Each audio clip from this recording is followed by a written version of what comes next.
So anyway, this plane came right over the top of Susan and Greg and me and Gordon were out hoeing sugar beets, and I heard this plane sputtering, and it came down. I mean, it came over the top of our head, not much higher than the ceiling.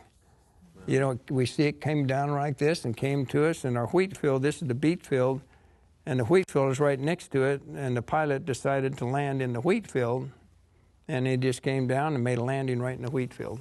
So when I said, well, that's kind of interesting. Maybe I ought to do that. You know,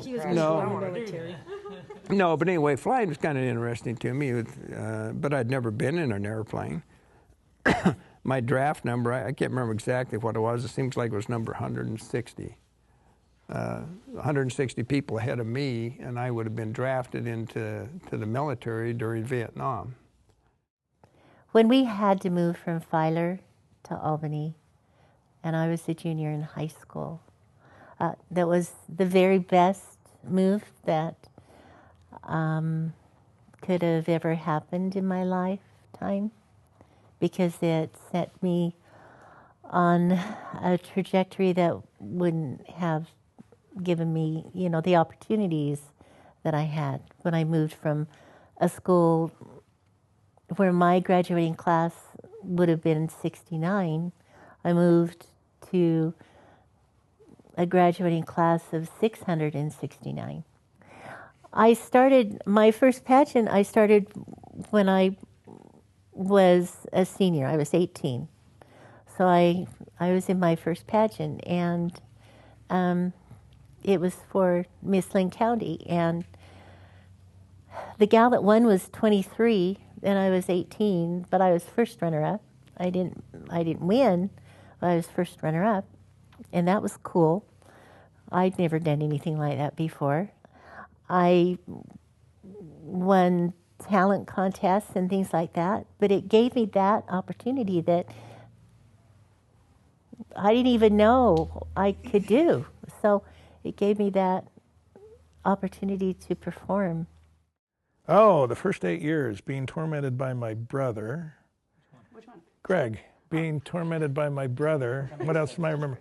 Being tormented by my brother. What else do I remember? That's about it. Being tormented by my brother. Yes, yes. Well, what were some specifics? Oh, okay, well, all right. Hey, we gotta really, Well, yeah, we're gonna well, he would say, have a therapy session. well, he would say, you know, we're shooting.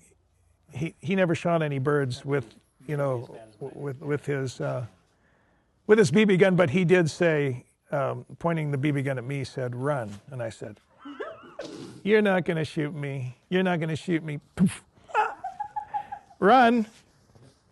He shot me. So I ran and just poo, poo, poo, poo, about 5 shots right in my butt. So that was one. And then, remember they said that Dad wouldn't allow anybody to drive the tractor until they were 14, right? Remember that? So they put me in the driver's seat and I could drive the tractor. They never told me that the front wheels were in a corget. And a corget is the irrigation line that they dig in to the ground, and you put the tractor in that, and it'll just stay right in that corget. It's not going to move one way or another. And they're behind the vehicle picking rocks or planting or following behind, and they would just put in a corget and put the unit on low, and it would just go right along, and they would plant or pick rocks behind it. They didn't even need a pilot, but I was up there thinking that I was driving the tractor.